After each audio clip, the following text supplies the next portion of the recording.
what are the fundamental ways in which a brand grows? Uh, Fundamental way in which a brand grows is, just let's break it down, right? Let's not go in, typical terms or typical, bookish language that we use. Just think of how a brand will grow, right? Brand can grow in possibly two ways, which is about I have 100 users who are using my brand and they consume 1 unit a day. Tomorrow they start consuming 2 units a day, right? And that's how my brand grows. That's one way of looking at it, which is essentially the consumption model. The other form is today I have 100 users using 1 unit.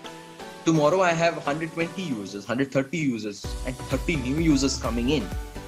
And of course, my brand grows that way, right? I increase the user base, which is the penetration way of it. Yeah.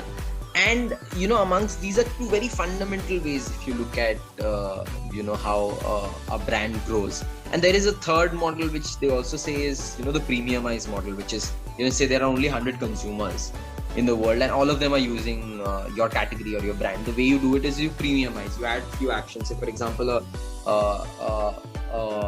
Indian Oil Extra Premium or whatever the petroleum brand is, that essentially tries to premiumize, right? It's petroleum, everybody uses it. You add a few features, make it extra premium, so you kind of help your brand grow that way. So that's the third model. Now, these are very three basic ways in which a brand grows. Now, you go from category to category to understand in which categories you take what approach. Say, for example, I'm in a category called soaps, almost used in 100% of the households in a country like India.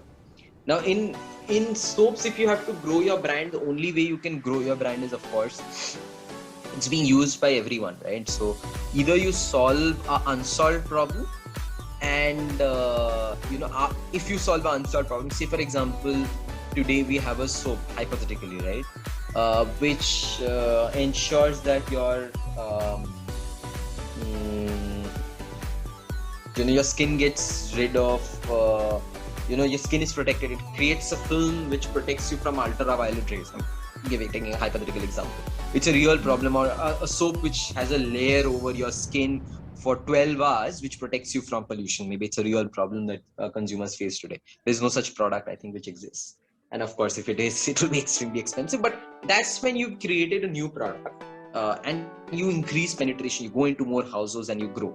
But on the other hand, in a category like soaps, if I were to speak of an existing brand, say for example a brand like Dove, and it has to grow, typically what Dove would do, like Dove is not used in 100% of the households.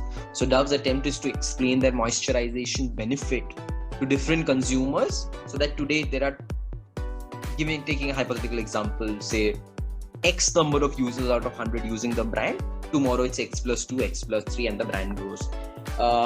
In a very Byron Sharp model, the book which I mentioned, How Brands Grow, if you read, there's this very, very strong fundamental belief that the only way brands grow is by going into more households, right? And I think I'm a firm believer in that as well. All you need to do is to ensure that there are more people who are always coming in and trying your brand or trying your product, getting to know of your brand and using your brand, or trying your brand out. That's the only way your brand grows. Because I'm not saying brand loyalty is not important. Of course, you need to have a great product for you to be successful in the market, even because otherwise consumers will reject you. But the fact like there is something called a brand loyalty exists is a myth. Humans by nature are would not tend to be loyal, right? Because until and unless there's something called a legal binding on me.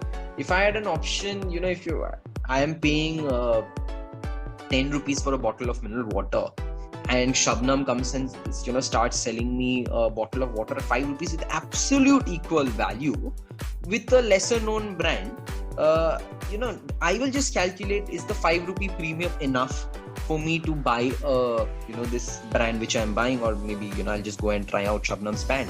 And that's what consumer loyalty is. Would strongly urge every reader to read that book. Kind of opens your mind.